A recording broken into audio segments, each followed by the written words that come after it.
Good evening, ladies and gentlemen.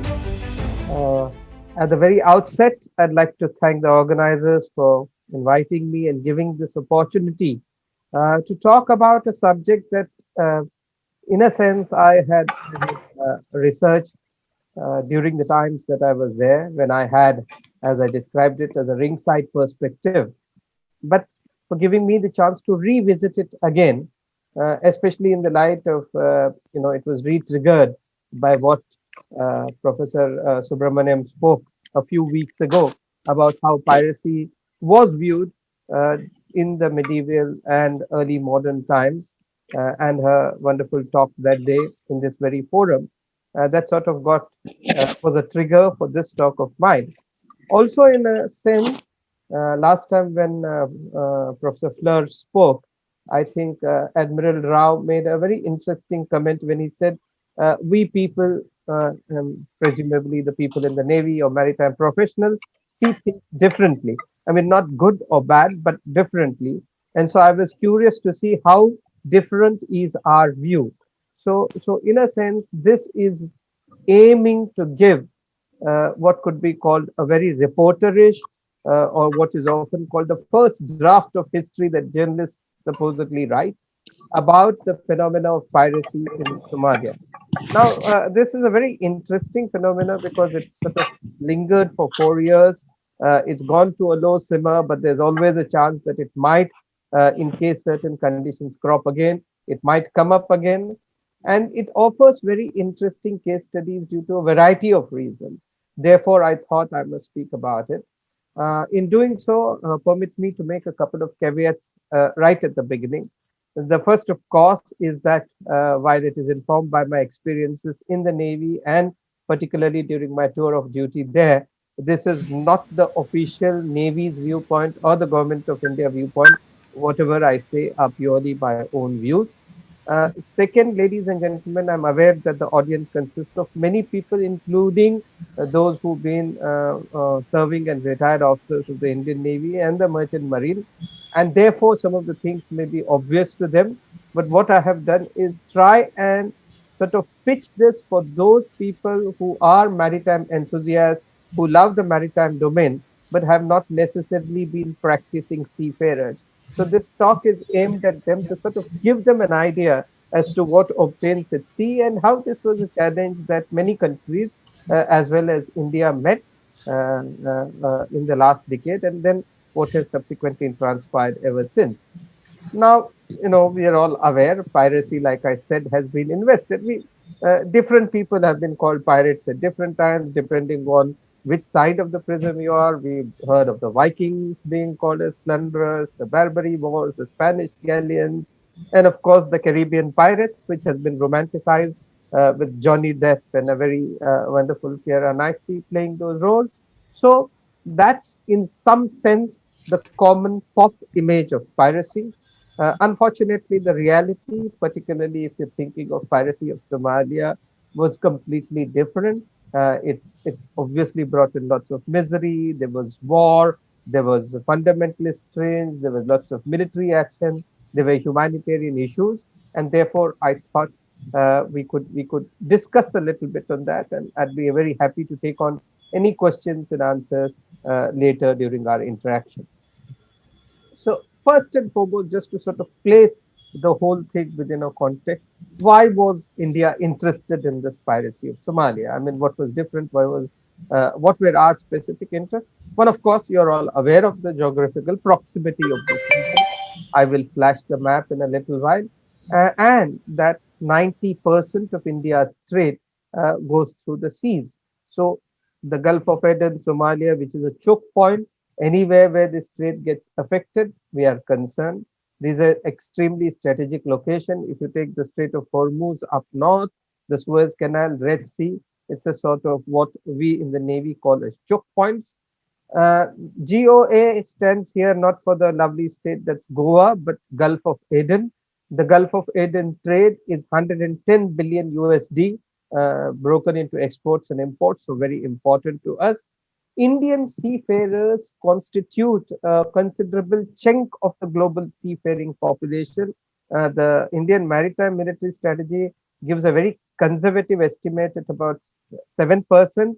I guess the real figures are between 10 to 12%. These keep changing. We have more than 2 lakh Indian seafarers, and most of them are on foreign going vessels. In addition to that, lots of Indian dhows or dhows with Indians operate from India, particularly from Gujarat, from Pakistan, and from ports in Yemen and other parts of the Gulf to Somalia. We also were involved with the Navy, and I will give you the numbers a little later, but dedicated patrols, neutralizing motherships, and capturing of pirates. At one point of time, it also spread very close to our waters, coming as close as a few miles west of Lakshadweep. So that was another problem. And then there were unique aspects, as I would call. There were certain strategic issues. There were lots of international relations and diplomatic issues. This model of piracy was different from others. So there were certain unique aspects to this. So all of that together made a sort of fascinating cocktail, and therefore India got interested, or in any case was invested right from the beginning in terms of our action.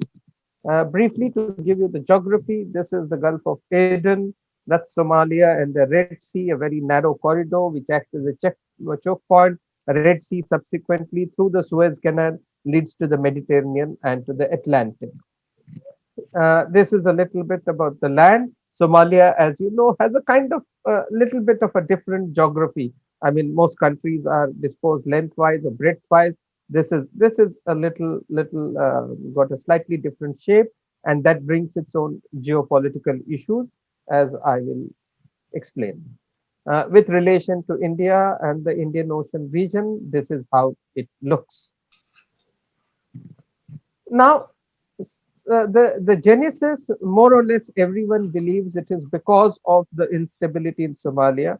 As many of you are aware, since 1991, Somalia has not had any stable government. There have been lots of factionalism, and there have, I mean, sort of independent autonomous states fighting, sub-states fighting with each other. So as a result of that, law and order completely collapsed. They've had a transitional federal government or variants of it since 1991. So as a result, their navy and their law and order apparatus collapsed, and therefore that area became a kind of ground for illegal fishing at first, and then there is enough evidence to indicate there was dumping of toxic waste too.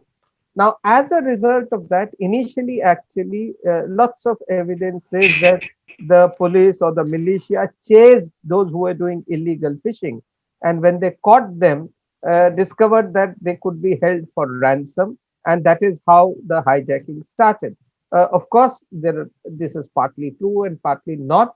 But to a large extent, it is illegal fishing and dumping of toxic waste that actually was the genesis of this problem, but subsequently it snowballed into many things.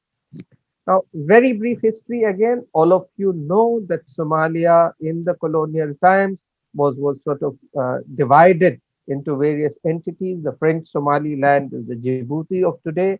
The British Somaliland is a part of Somalia, but considers itself completely independent. It's a rather stable portion, the one in pink at the north.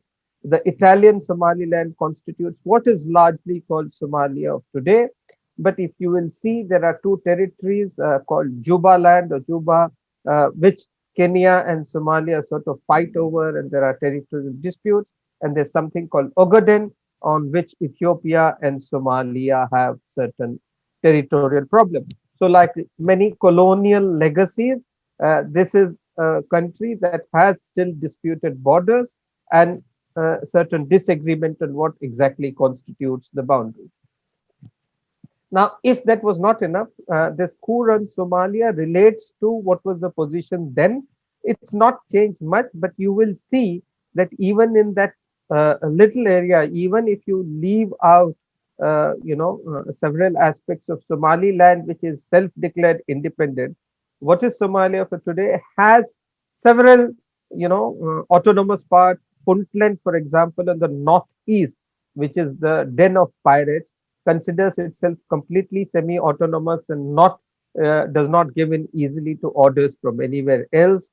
The Somalia down below green is an area controlled by the Islamists, within which you have a small enclave of Mogadishu where you have the African Union and the government controlled areas. Then you have Kenyan supported militias, Ethiopian supported militias, or sympathetic to these people on the borders, and certain areas which are disputed. So, very fascinating mosaic. One of the things that one used to be told there constantly when you are in East Africa is that it will take you a lifetime to understand Somalia. And that's how it is. They have a huge amount of internal, many tribes, and lots of disputes amongst them. So many of us who feel that India alone has this sort of variety or issues must go to East Africa. It's very fascinating. So, in a nutshell, therefore, Somalia is a troubled country, and unfortunately, that's likely to continue for a while, though efforts are being made for certain amount of stability. Because of its strategic location, it's coveted by many, assisted by not too many, though there are sort of lots of players wanting to have a role, stake, field there. Surprisingly, in spite of the instability and in spite of its low strength, it's viewed, many people, many of its neighbors view a strong Somalia as a threat to them. Therefore, they may be probably interested in not sort of keeping it strong. Internally, there are tribal and other animosities. The rise of Al Shabaab is a huge amount of brings in huge amount of Islamic fundamentalism into that area. And then there are independent, semi-autonomous. And when I say independent, they almost like independent nations. Often, what happens in Puntland is completely independent of what's happening in southern Somalia or Galmudug. So these are all areas that seem sort of attached only on a map on paper, but behave separately. And then there are Indian perspectives to all this because of our own. At one point of time, there used to be Indian diaspora, there small numbers, no longer, but because of proximity, we have certain amount of interest in sort of having a stable Somalia. Now, this was what, ladies and gentlemen, happened, wherein there was a 400-fold increase in piracy incidents in 2008, from about 50 in the previous year to 217. Now, some of these figures may vary between one source and another, but to a large extent, there is no doubt amongst anyone's mind that 2008 was the key year when it actually happened, and there was a huge surge in piracy incidents. And if you will see, most of these relate very much to the Gulf of Aden and coast of Somalia. Now, one of the big bangs then, which made lots of news, was a ship called MV Fina. The Fina was carrying, if you will see that little picture down below in the bottom left, was actually carrying tanks, arms, equipment, ostensibly for what was then called as GOSS, Government of South Sudan. Of course, it was tried to be passed off as government ordinance or something like that, but nobody was fooled. And please remember, those days South Sudan had not yet become an independent nation, so there was lots of concern in what is now North Sudan and then Sudan, that people are being supported, by proxy, by arms through Kenya, because she was headed for Mombasa. But there's also global consternation that a ship with arms and ammunition had been hijacked. I mean, you can imagine what would have happened if they had got hold of all this equipment or weapons. So that was the big case, and that sent a lot of shivers. Now, this is how that ransom was paid, and that became the standard operating procedure later, wherein it is delivered by airbags fitted to parachutes so that it can drop in slowly. The aeroplane sees the crew is supposed to muster on the ship. It has they do sort of verification that everyone is safe, then drop the money in the second run, which is recovered by the pirates, and thereafter they left the ship free. So that became a sort of template about how the pirates operated. Now, that was immediately followed by a super tanker, MV Sirius Star. Now, Sirius Star is a 300-meter long, and it was carrying then 200 million barrels of crude oil. So this really sent shivers down the global community because the Fina with its weapons and Sirius Star was captured close to Mombasa with crude oil. If the pirates could take this and commandeer this, not only could they demand huge amount of ransom, but they could now start dictating terms in a different way because this was strategic cargo. So the UN Security Council got into act. There was resolution, and that led to the contact group on piracy and all that, which I will be talking about. Now that meanwhile, in parallel, in as far as India was concerned, around the same time, a ship called MV Stolt Valor, which was a Hong Kong registered chemical tanker, but it had 12 Indian seamen that got hijacked. And the captain was an Indian, so the wife of the captain, she at that time went public, and there were lots of demonstrations and there were lots of media attention, which resulted in the government.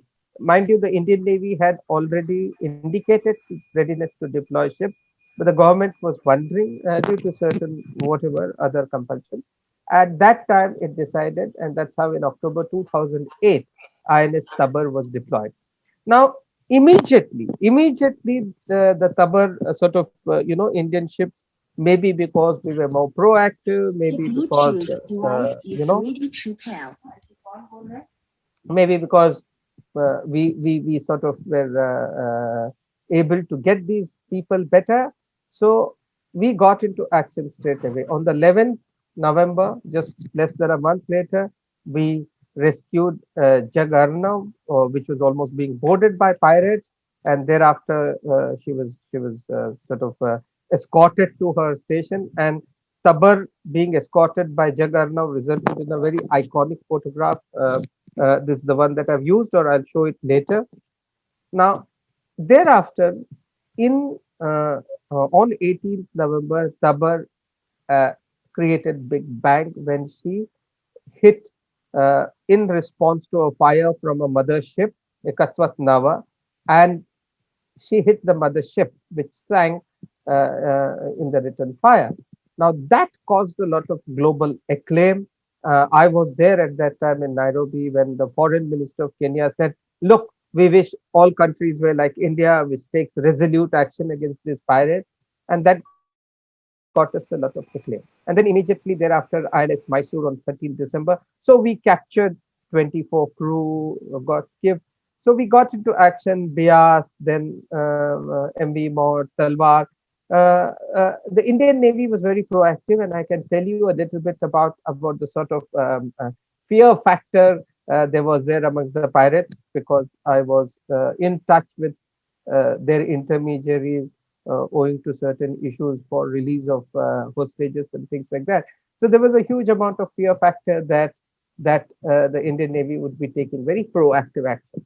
What the Indian Navy did also was do something called escort operations on the international transit corridor. So it started escorting ships up and down, giving times when it would be at a certain place so that other merchant ships of any nationality could be along with it and could be escorted by Indian Navy ships. So this is how Indian Navy got into the act. Now, typically, what was the composition? As I told you, because it began in the dumping aspects, there were ex-fishermen who were the brains behind the operation. Certain amount of militia Somalia has always had. They provided the muscle. And over a period of time, technical experts to operate the satellite phones and GPS because the motherships and the skiffs started going a little out into the sea as they changed their business model. Now, as they also started getting more money out of ransom. Certain interesting things happened. There were sort of angel investors or venture capitalists who were willing to put in money for the hijacking so that they could get some money back. So it was estimated that around 1,500 Somalis were involved in the core business, but a lots were involved in tertiary because often the pirates, when they would get this money, many of them would sort of blow it up in food, drink, entertainment, women. So it resulted in a sort of ancillary industry out there itself. It resulted in a phrase called piracy prosperity. But of course, piracy prosperity also involved many other people and many other actors, and we could talk about that little later. So this is how they started seeing themselves as heroes. Some of them posed like this on the ships when they came back after hijacking them. Interestingly, there was a drug called khat or mira that they used to eat, which was really it's a sort of psychotropic drug which keeps them awake for long hours. So as soon as they hijacked the ship until they brought it back to one of the pirate lairs, they used to be alert and awake throughout, just so that they wouldn't be caught by surprise. And that Khat and Mira also had a very interesting story, and its price increased in the markets elsewhere because of these people having known to patronize them. So what it would do, what you see on top left is typically a mothership. A mothership is a small ship, often itself captured fishing trawler from other countries who are doing illegal fishing or something like that. And behind the mothership, they would have these small little things called skiffs, attached skiffs, and they would be out looking for any ship. And when they saw, it's actually in some ways it's like a classic jungle operation where a herd of lions, where a pride of lions hunt for an animal, or a pack of wolves do it. So they used to spread out, look for a ship that was somewhat slow, that had a low freeboard, and then they would send their attack skiffs. These would go at full speed. They were equipped with lots of powerful outboard motor engines, and they would be equipped with RPGs and rifles. They would fire at that ship, and those ships would, they would get afraid and they would get overpowered. Particularly if they were chemical tankers carrying fuel, they're very sensitive about the cargo, and then they would sort of board them. This is how they would come alongside the skiffs, put in a rope ladder and board. This, of course, shows the ship at anchorage, but that is how they would normally come next to the ship and attack. They would flank the ship, often two or three from either side. Now, later on, it was proved, as I said, there was a business model. So often they would get intelligence from ports in Europe or elsewhere that a particular ship, they would look at ships which had low higher speed, low freeboard, and sometimes interesting cargo, or the sort of crew composition where they thought they could get good sort of ransom. So it was also an intelligence operation in which it is rumored that mafias based in Dubai or in London got into the act. There is no verification of that, but certainly it was true that the business model had expanded as more and more piracy incidents happen. So this is how they would do, and then they would capture the ship and bring it back to either to one of the Puntland ports, largely Isle or somewhere else, where the ship would anchor, and then thereafter the pirates would leave, and second bunch of people who would now only be guarding their captors would come, and that's when the negotiations would start. Now, ladies and gentlemen, look at this interesting thing. Over a 2 or 3 year period, how steeply the ransoms increased. FINA, I believe, was in the region of 1.5 to $2 million, but over next 3 years, MV Samo Dream and MV Irene went for 10, $15 million at the peak. When it was sort of 2 or 3 years later, this is how the ransoms galloped. So the economic costs of piracy was estimated, and this is a very, very conservative estimate, ladies and gentlemen. Just 2017 estimates of the piracy are at about $17 billion. But 2017, there's not been much from Somalia; it's elsewhere. But about $12 billion was what was estimated. And when we talk of 176 million in ransoms, again a very, very conservative figures. Often other figures put it between 225 to $250 million. Apparently, many didn't want to give the real figures of the ransoms being paid because they didn't want a sort of competitive, attitude amongst the pirates. So they would pay more, but say they paid less.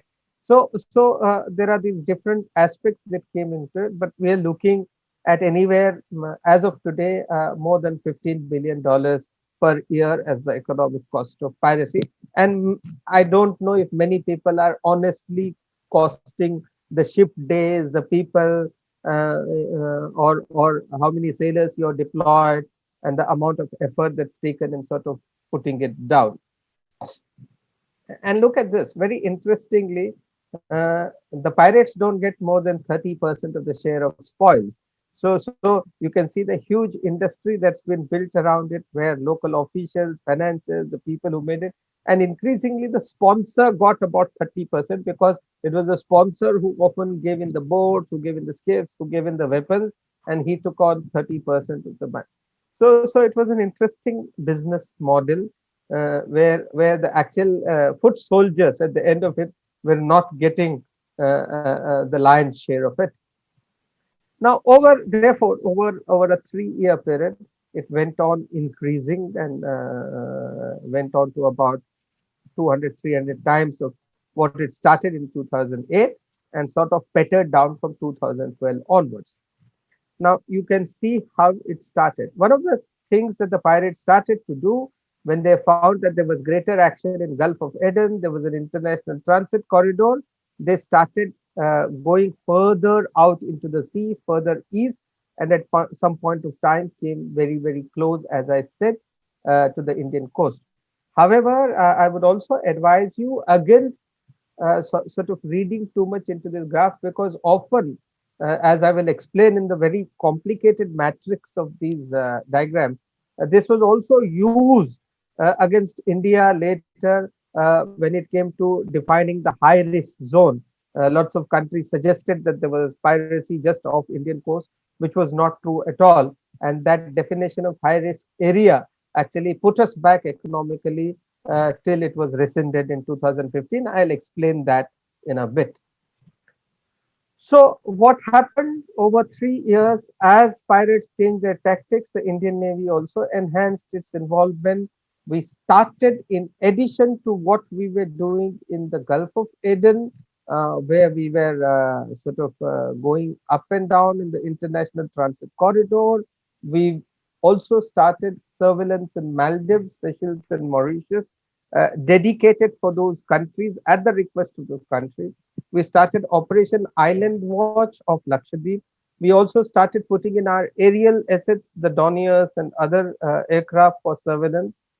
And then, while we had a huge amount of initial success between October 2008 and about May 2009 in the Red Sea Gulf of Aden region, between Jan 2011 and March, in 2 or 3 months, the Indian Navy ended up neutralizing 3 or 4 motherships, capturing, if you see overall in these incidents, Prantale 14, Prantale 11, Vega 5, and Murtaza, we captured 120 pirates and saved so many people, whether they were fishermen or nationalities. And that gave us huge amount of equities because, often when motherships of different nationalities are captured by pirates, there's concern both about the ship and the crew. So when you rescue the crew and when you're able to bring a closure to how the ship was used, I think those countries are also in some senses grateful for what you have done.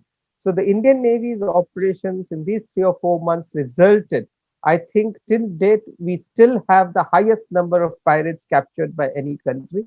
Of course, we couldn't take legal action against these people due to certain reasons that I'll talk about later, but this is in a sense what happened.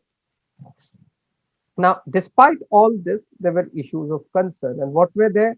One, of course, is that initially the pirates were operating independent of the terrorists who were south of them in southern Somalia. But as the pirate layers in Puntland started to get investigated and law enforcement agencies and global navies started going there, these moved south. And therefore, they had to have a nexus with the terrorists who extracted money from them for their activities. And after a while, the Al Shabaab and the pirates seemed to operate often in tandem.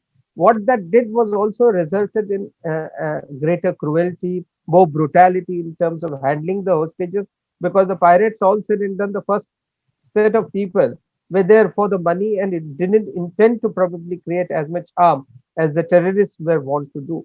So it resulted in a sort of pirate terrorist nexus, which has come out rather openly, at least financially.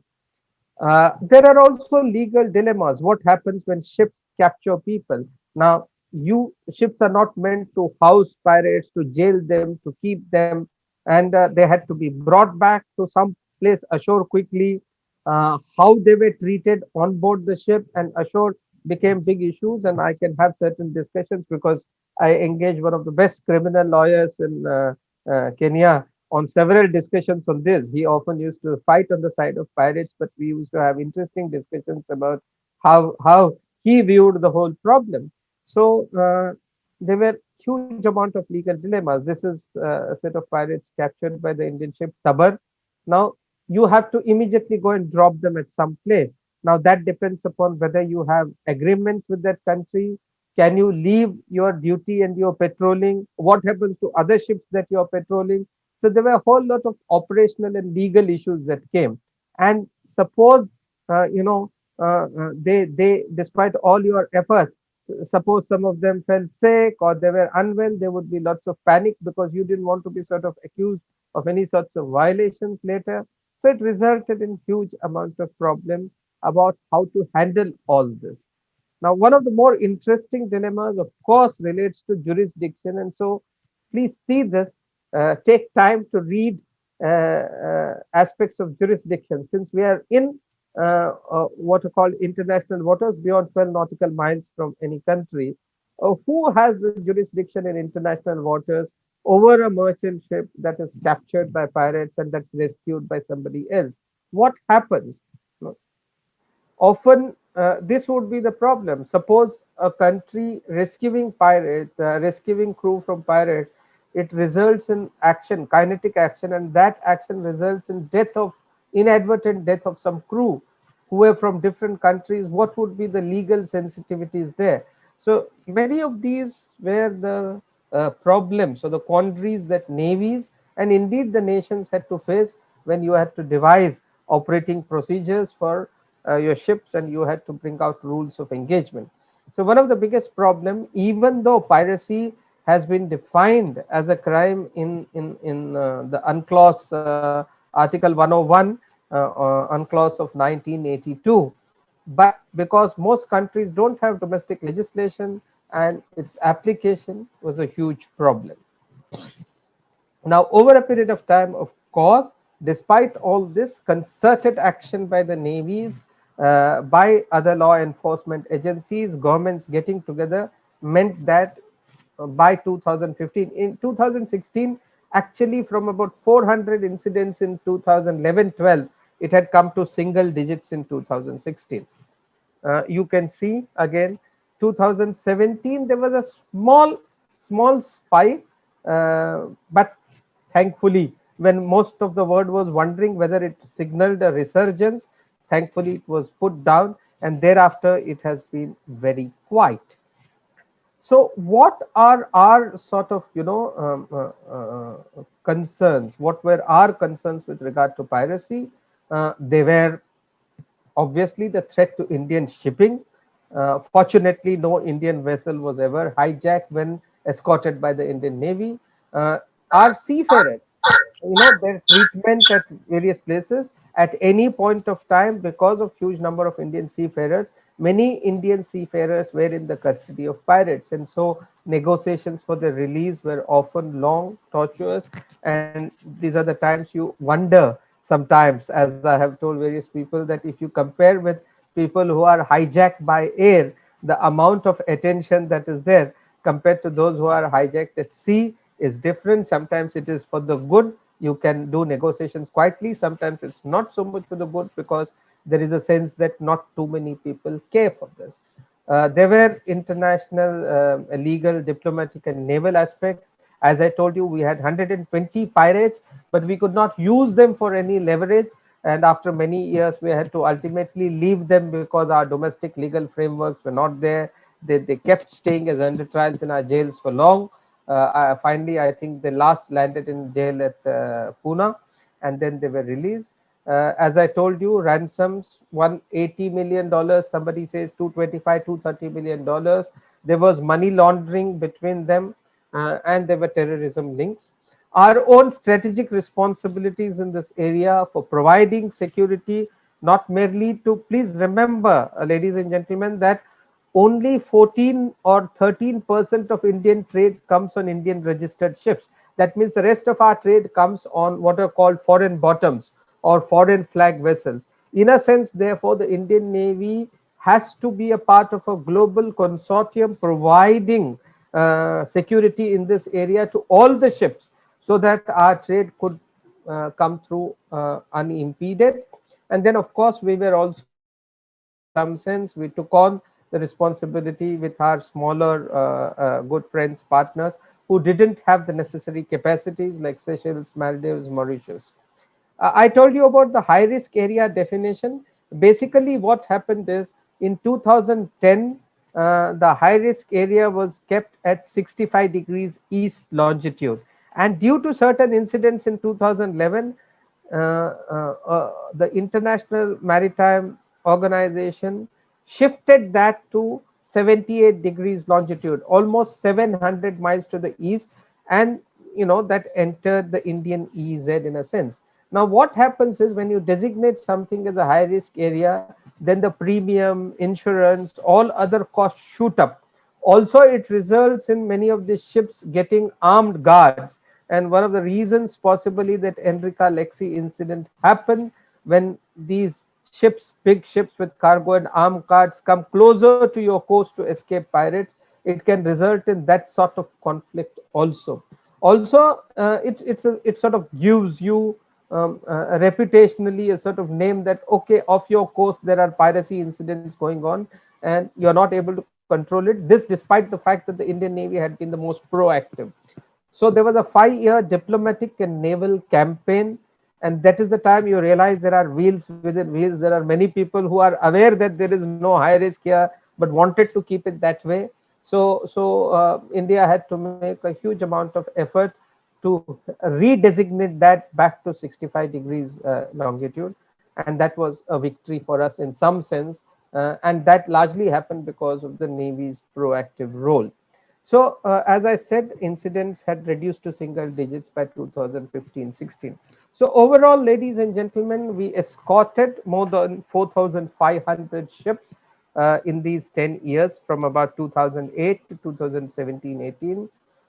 Of them, about 10% were Indian flag, which meant 90%, or the rest, 4,000 ships, were foreign registered foreign flag vessels. A rough estimate would indicate there were more than 25,000 Indian seafarers on these different ships. Overall, we thwarted 44 incidents of piracy, amongst the highest numbers. And I have given pirates apprehended more than 120 who were in our custody, 24 who were captured by Mysore and who were released to Yemen. They consisted of 12 Somalis and 12 Yemenis. So that clearly makes 144 and probably here or there. And then we have had over these 10 years 70 ships on counter piracy missions. From 2017, as that danger has gone down, we continue to have ships there, but instead of following an escort operations along a rigid corridor, they are now in free patrol areas, so they're free to respond to any emergencies anywhere. And then subsequently we move to what's called mission-based deployment. But long and short, we still continue to have ships in the Gulf of Aden in a sort of forward deployed posture. One interesting incident, I picked up two interesting incidents of 2017 just to illustrate the different aspects or different dimensions. This actually saw good international cooperation. 8th April 2017, Indian ships, Chinese, Pakistan, and Americans converged on a ship OS 35, which had given a sort of distress cry. By the time it went there, the Indian helicopters were the first on spot. When the Indian helicopters were there, they were seen. The crew locked themselves up in what is called a citadel, a strong room, and seeing the Indian helicopters, the pirates actually went away. Nonetheless, the Chinese decided to board the ship. So they boarded, found there were no pirates. The Indian helicopters were there to provide cover and air support, and all was well. And we sort of saw it as a good example of international cooperation. But the Chinese press release covered only the Chinese activity and not about the other countries involved. So in a sense, this illustrates the various dimensions of counter piracy operations. Another one, a little bit of for a trivia buff like me, INS Sharda on 16th May got a distress call from MV Louis Mountbatten, and in essence, we sort of rescued and made sure that the pirates didn't sort of board. And at that time, I felt that we repaid some part of our debt to Lord Mountbatten. I was quite the name caught my fancy, so I just there were a couple more incidents in 2017 where the Navy was proactive, but by and large, thereafter there has been none. So, ladies and gentlemen, in the tail end, what have been the lessons and takeaways? One is that we need, while we have the legal mechanisms, Article 101 of UNCLOS, the Navy Act, we don't have enough domestic legislation. Our piracy bill was first brought to fore in March 2012.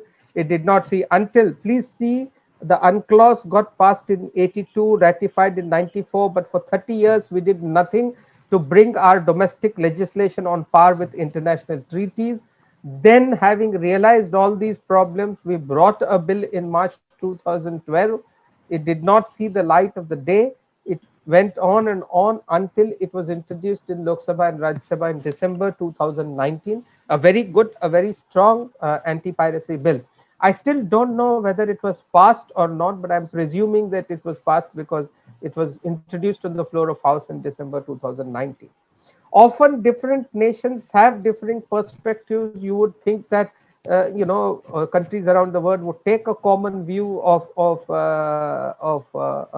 what many would consider a law and order issue, but it's not so. Like with terrorism, we found in Kenya there were lots of people who were sympathetic to pirates, many people who ascribe to them lots of motives, including ideological. I don't want to get into whether it's right or wrong. That's not part of my mandate. But I just want to tell you that even something like piracy, which most people agree in international treaties is a crime, when it comes down to ground, has often very differing perspectives. Lots of people also see the involvement of superpowers in counter piracy as another excuse for them to stay in Indian Ocean. We can have a discussion on that. There are also sometimes mismatch between naval actions on ground, military actions, which are typically fast and resolute, with diplomatic efforts, which necessarily, I'm not blaming anyone, but diplomatic efforts have to be slow because you have to sort of reconcile lots of issues there. I mean, just to give you one example, when I was leaving in March 2012, between February and June, you had 3 or 4 conferences in London and Istanbul and Dubai, but none of them made any progress. So you would often think, as a practicing Navy person, as someone who is seeing things unfold on ground, you'd get furious with the pace of what you felt was constant sort of talk shops. But okay, that's what it is. Unfortunately, while you can have UN peacekeeping forces on land, a UN-led task force at sea has often been a non-starter. There are command and control issues, who will have, who will do. While there were combined forces of NATO, EU, and US plus coalition task forces, there was no UN-led force. Therefore, countries like India, Russia, China, South Korea, Japan operated independently, while of course there were mechanisms to share information. And since the problems related to Somalia and were on land, it was simply what was happening on the sea was an impact of what was happening on land. So it was a multi-layered game, ladies and gentlemen. There were several dimensions and players. For example, a suburb called Eastley in Nairobi was full of Somalis, and it was like an open weapons market. You could go and buy weapons freely there. It was called as a mini Somalia. Piracy, prosperity, and not just to pirates. In fact, hardly to pirates. several international organizations, several people, a whole lot of people with interest in piracy can keep this sort of fire burning, so to say, and it resulted in it is muddied by other activities in the Horn of Africa, illegal fishing, dumping. There's huge amount of gun and drug running that happens there. The reports of human trafficking. So all of these add to the cocktail. There's also smuggling of charcoal out of trees that are sort of cut in Somalia and taken elsewhere. Indian perspectives is that lots of our dhows operate there. We are concerned about their safety. We are concerned about the crew safety, and therefore the Indian embassies. We didn't have an embassy in Somalia, so the Indian embassies in Kenya, Tanzania, elsewhere in Yemen had to be much more proactive to these issues. And indeed in Djibouti, where our ships used to go for operational turnaround. We have, in due course of time, established an embassy in Djibouti. I wonder whether this is in part due to the enhanced strategic importance of Djibouti that was realized during the counter piracy operations. Of course, more than anything else, we need far more merchant ships that are Indian registered. The strength of Indian merchant fleet, while it is growing, it is still a very small percentage of our trade, and we need, I'm sure merchant mariners sitting here will agree with me, we need far more of Indian merchant marine registered ships. What are our sort of concluding remarks? This area, ladies and gentlemen, is very important to us. It's on southwestern flank, East Africa, Horn of Africa, West Indian Ocean region. It needs higher engagement at operational and strategic levels. A US Navy study estimated that you'd need more than 60 ships if you were to continuously fan that area and leave it covered. Now, nobody can ever get 60 ships to be brought there. So it has to be an international effort. It has to be a multilateral effort. And therefore, India being the bigger power, the regional power in geographical proximity, it needs higher engagement from us. It gives us lots of opportunity and challenges. We have distinctive advantages. There's a historical legacy. Many of us are familiar with the languages here, with the culture here. China is a big factor coming in. I'm sure many of you would be asking about that. It's a big factor, but it's not the only one. Almost 25 nations took part in counter piracy initiatives one way or the other. So there are other players too. So what India needs is lot more coordination between various departments. This was one time when the Merchant Marine and the Indian Navy and the legal mechanisms came through very well, but you need much more media, maritime enthusiasts, language experts. I mean, we have very few people who speak Somali, for example, area experts, Africa experts. So you need lot more in terms of our existing and human material assets to be reoriented there, technology upgradation. And in all of this, Indian Navy has been a huge asset. And I'll just tell you why. This is just my last couple of slides. One, of course, is we gain huge amount of operational experience. You can call it anything, but this was real. I mean, this was not practice. This was not exercise. You're returning fire. You're capturing pirates. You're using boats. You're using helicopters. You're using night vision devices. So all of them need to be in top trim. Our standard operating procedures and equipment were maintained well. We had extended deployments, 2 months, 3 months. So that made having long legs a necessity, but also good maintenance, high morale. It ensured interoperability with lots of other countries' navies. We had common sort of communication nets called Mercury and Baywatch. Baywatch for the aviation net, and Mercury, which is called the Facebook of the counter piracy sort of communication network. So it is probably these, I would venture to say that it's probably these things that we did in countering piracy together, which has resulted in more interoperability. And today, when we operate with several countries with a degree of comfort, I think the multilateral counter piracy operations provided a huge boost to that. Diplomatic equities we got when you are involved in having Iranians, or Vega was a Mozambique ship, Murtaza was an Iranian ship. So when you rescue ships or crew from those countries, and then are providing dedicated EZ patrols, and you develop diplomatic equities. You have greater synergy at national echelons. Like I said, merchant marine, the legal mechanisms. Admiral Karve, incidentally, was handling the Navy's operations at this time, and I'm sure he'll have a lot to say. It gave international exposure of various intricacies. What happens? The Navy has international exposure, but what happens in terms of UN resolutions, how they get implemented, how do diplomats interact with one another, how do diplomats and the military people have to operate together. So there was good international exposure. It would, I therefore translate into influence and leverage for us as the preferred security partner. And one way we have seen it is in the white shipping agreements. Ladies and gentlemen, white shipping means basically the innocent shipping, the good shipping. But to even know all that, you need lot more networking amongst various nations. India is the lead. We have this hub in Gurugram, where several countries are now a part of our white shipping agreement process, and we exchange information with them.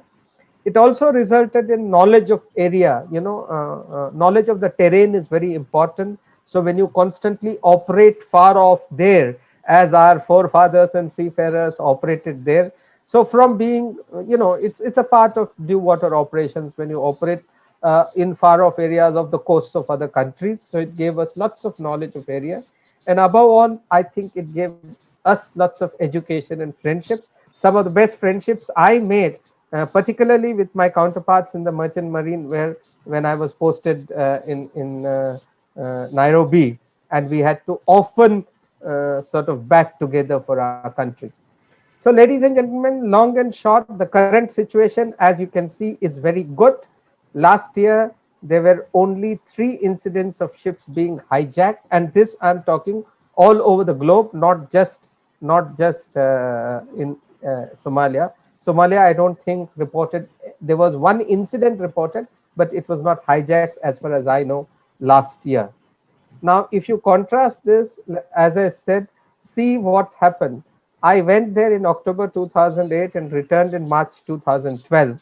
And that is the period of peak piracy. Sometimes you'd almost believe that I was the cause of piracy there. My 3.5 years there saw this huge spike.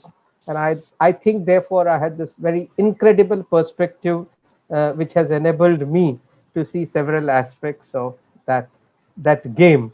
And in a sense, therefore, put it as one of the things that happens on the maritime domain. It comes and goes, it can reappear elsewhere in some other part of the world, and this provides us useful lessons if it did so.